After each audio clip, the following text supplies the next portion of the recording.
जय सिया राम।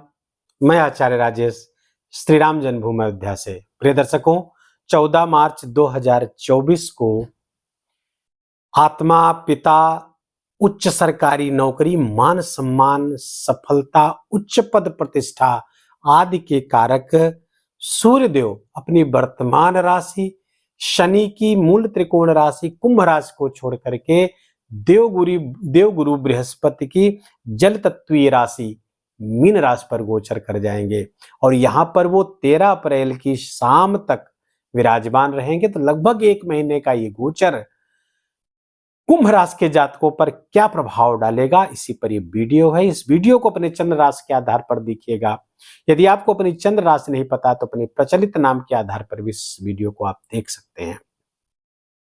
प्रिय दर्शकों, ये गोचर कई मायनों में बहुत विशिष्ट है। पहला तो सूर्य इस समय मीन राशि पर उच्चाभिलाषी होकर गोचर करेंगे।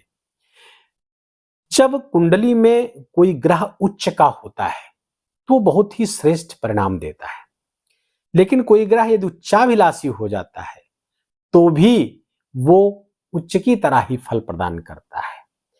पहली बात। दूसरी बात, यहां पर देवगुरु बृहस्पति की जल तत्वीय राशि पर गोचर करेंगे तो सूर्य की यहां पर उष्णता और क्रूरता समाप्त हो जाएगी।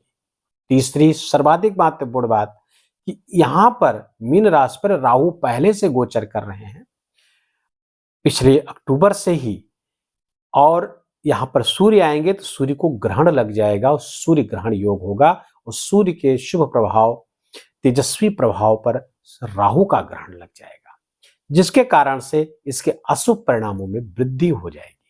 तो फलतः ये गोचर कुंभ राशि के जातकों के लिए बहुत ही सावधानी भरा होना चाहिए। बहुत सतर्कता और सजगता से इस टाइम को आपको पार करना होगा। इसके बाद का समय तो अच्छा हो जाएगा, लेकिन इसके पहले भी अच्छा था, लेकिन ये समय लगभग 1 महीने का समय कुंभ राशि के जातकों के लिए बहुत ही सजग होकर के बिताने की आवश्यकता है। निर्णय लेने में गड़बड़ी हो सकती है, पहली बात। दूसरी बात, आपके वाणी वाले स्थान पर राहु और सूर्य दोनों बैठे हुए हैं। फलतः वाणी विकृत हो जाएगी, आपकी वाणी कठोर हो जाएगी, रूखी हो जाएगी, शब्दों का चयन गड़बड़ होने लगेगा। आप ना चाहते हुए भी गलत शब्द बोलने लगेंगे, जिससे कलह बढ़ जाएगा। कुटुंब में, परिवार में गृह कलह पैदा हो जाएगी। मित्र आपसे मुंह चुराने लगेंगे आपकी वाणी की कर्कशता, वाणी की अशुद्धता के कारण। दूसरी बात, मुंह में छाले पड़ने की संभावना है। तीसरी बात, आंख में पीड़ा आपके हो सकती है, खासकर बाईं आंख में पीड़ा, बाईं आंख का रोग हो सकता है। दांत में कोई समस्या, दांत की कोई पीड़ा आपको हो सकती है इस गोचर के दौरान।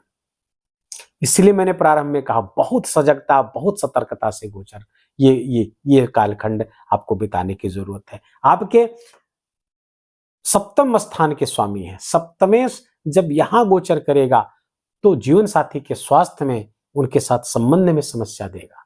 जीवन साथी के स्वास्थ्य में प्रॉब्लम आ सकती है।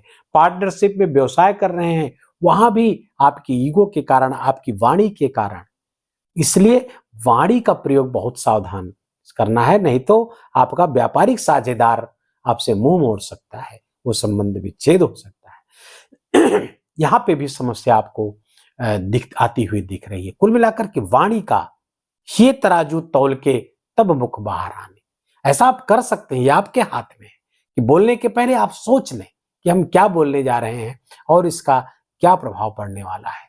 इस पर आप थोड़ा विचार करिएगा और सत्य बोलिएगा। सत्य बोलने का मतलब ये नहीं कि आप कटु बोलना शुरू कर दें।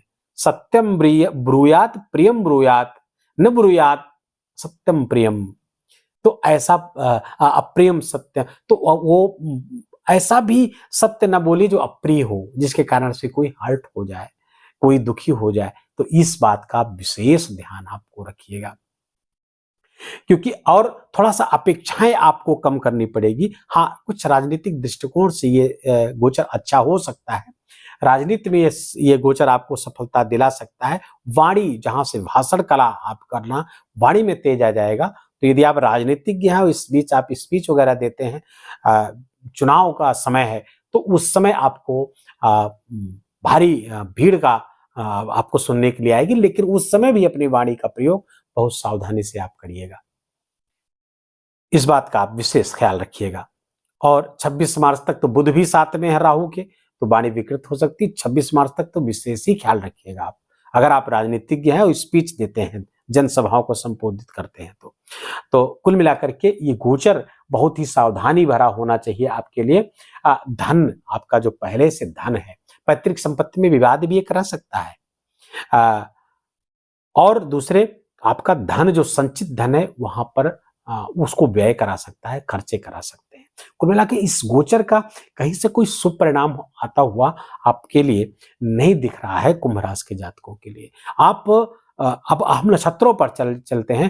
हो सकता है नक्षत्रों की तरफ से कुछ शुभ समाचार आपको प्राप्त हो जाए, क्योंकि नक्षत्रों पर सूक्ष्म विश्लेषण होता है। अब हम इस वीडियो में सूक्ष्मता की तरफ बढ़ते हैं। सूर्यदेव यहाँ पर 3 नक्षत्रों पर गोचर करेंगे। 3 नक्षत्र कौन से हैं? पूर्वा भाद्रपद नक्षत्र देवगुरु बृहस्पति का, उत्तरा भाद्रपद नक्षत्र शनि का नक्षत्र है, उस पर गोचर करेंगे, और फिर रेवती नक्षत्र पर गोचर करेंगे।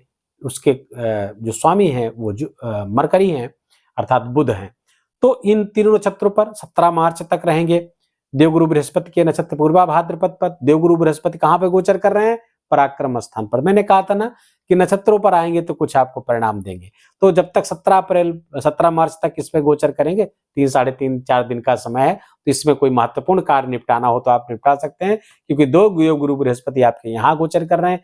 द्वितीय से द्वितीय गोचर करेंगे तो ये धन कारक होगा। इस समय भाग्य भाव को भी बढ़ाते हुए दिख रहे हैं, तो इस समय आपके लिए बहुत बेहतर रहेगा। लेकिन 17 मार्च के बाद जब शनि के नक्षत्र पर आएंगे, तो शनि कहाँ गोचर कर रहे हैं देखेंगे। शनि आपके लग्न स्थान पर गोचर कर रहे हैं। शश नामक पंच महापुरुष राजयोग बनाकर गोचर कर रहे हैं। फलतः लाभ कुछ आपको दिला सकते हैं, कुछ अच्छे लाभ आपको यहाँ पर आपके व्यक्तित्व में एक विशेष सकारात्मक मोड़ इस बीच इस निराशा के दौर से गुजर सकते हैं आप। देखिए यहाँ पर सूर्य आपको आलसी भी बना रहा है, कामी भी बना रहा है। सप्तमेश जब अपने घर से अष्टम गोचर करेगा तो ये कामी भी बनाता है, तो आलसी भी बना रहा है।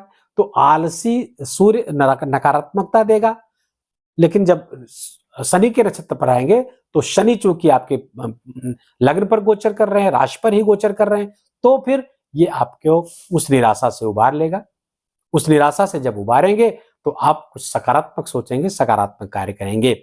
और दूसरे 31 मार्च के बाद रेवती नक्षत्र पर जब आएंगे, बुध के नक्षत्र पर, बुध कहाँ गोचर करेंगे?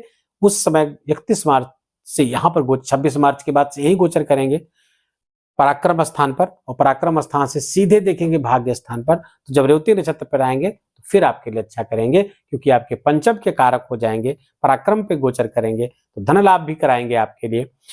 शिक्षा के लिए बहुत अच्छा है, संतान के लिए अच्छा गोचर होगा। तो आपको अब कुछ ऐसे उपाय हम बताएंगे जिससे कि जितनी नकारात्मक बातें हमने पहले बताई हैं उसको मिनिमाइज कर सकेंगे। और अगर आपने पूरी श्रद्धा विश्वास के साथ इसको किया तो ये जितने भी हमने नेगेटिव चीजें बताएंगे, विश्वास मानिए उसका 5% भी आपको नहीं देखने को मिलेगा। अब उपाय क्या है? सूर्योदय के पहले बिस्तर छोड़ दे। नंबर 1, स्नान कर लें, सूर्य भगवान को तांबे के पात्र में अर्घ्य दीजिए, गायत्री मंत्र का जप करिए कम से कम 108 बार, सूर्य गायत्री मंत्र का जप करिए कम से कम 108 बार, और आदित्य हृदय स्तोत्र का पाठ अवश्य करिए। ये 3-4 काम आप यदि सुबह सुबह कर लेते हैं तो आप, मैं दावा कर सकता हूं, आपको विश्वास दिलाता हूं कि जितने नकारात्मक प्रभाव की चर्चा की मैं सूर्य के इस गोचर की और राहु के ग्रहण की, उसका 5% भी आपको प्राप्त नहीं होगा। गाड़ी आदि भी बहुत सावधानी से चलाना है, क्योंकि सूर्य और राहु की दृष्टि अष्टम स्थान पर पड़ रही है, वाहन दुर्घटना का भी भय बना रहा है। इसलिए ये उपाय करना आपके लिए और भी आवश्यक हो जा रहा है। वीडियो को यहीं समाप्त करेंगे। वीडियो कैसा लगा?